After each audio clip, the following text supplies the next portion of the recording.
So finally, something that I've always wanted to happen is happening, and not because I agree with the people who are implementing the policy.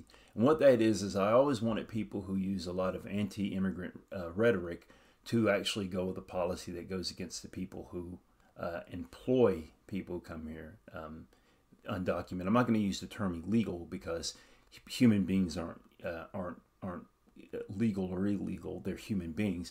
And secondly, you have a country full of people who, let's just say we have a lot of Europeans and Africans living in the United States who somehow many forget that they're Europeans and Africans.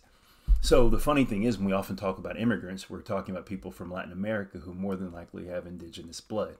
But I digress.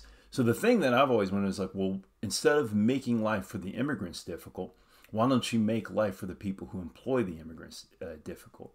If you really want to do this. And the reason I say that is because if you really want to stop immigration, that's what you would do.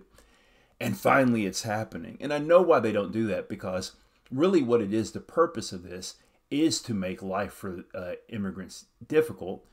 Because, well, if you make life for immigrants difficult in that regard, it makes it easier to exploit them. I don't think this is a conspiracy, and I don't think this is me, showing my far left mentality, because that's kind of the history of this country. The history of this country is basically various ethnic groups or race or whatever being exploited. So it started out before, think about, 1492 to 1619, you had the exploitation of various white ethnic groups that weren't English necessarily. And then it became we focused our exploitation still on some of those white ethnic groups, but then we instituted slavery. And then even within slavery, we brought in more, undesirable white ethnic groups, the Irish and then Southern Europeans. And then, we needed to expand. We brought in the Chinese and so forth and so forth. But it's the history of exploitation, right? So you deny the rights, you deny, you basically force people to live in the shadows, and it makes it easier to exploit them. You can pay them low wages. You can make the working environments unsafe, and what are they going to do about it? So what's happened here is, I'm linked to the side because I'm looking at my monitor here, is Florida Law SB 1718. And what's happened with this law is that basically it's holding the employer's feet to the fire. So right away we have labor shortages. And the thing about Florida is one of the fastest growing states in the past few decades. And it also has a strong agricultural industry with citrus and some other crops. So fastest growing state, you have housing and apartment shortages there. And now you have what's going kind of viral on social media, pictures and videos of where you had construction sites where you before had hundreds of people working there, and then you only have a few dozen. And then you have, well, guess what? Americans don't want to pick their own fruit or vegetables, at least not for the wages that they're paying. So this is what happens when you actually do something to stop immigration. And guess what?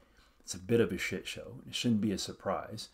So not saying that you should necessarily have complete open borders, but let's really have an honest discussion about immigration. Why are people who say they're against it when they say that we're against illegal immigration? Is that the only problem you have with the people who are coming here, that they're coming illegally? And then the people who are here, once again, I shouldn't say come here legally, but undocumented, because once again, human beings aren't legal or illegal, they're human beings.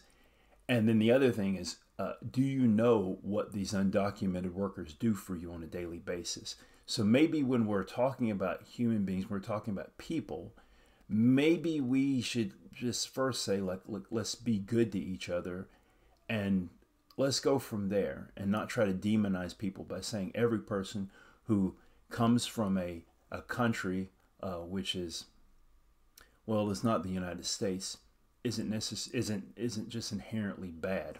Okay? And for all these people who say, well, there's so many people who bring over drugs, and there's so many criminals and or whatever, right? Well, the reality of it is that immigrants are less likely to commit crimes. Immigrants are less likely to get in trouble with the law. And guess what? There are plenty of Americans who commit crimes and whatnot.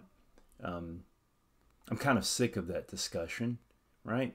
Because basically what you're saying is that these people are inherently dirty, diseased, and violent, and whatever.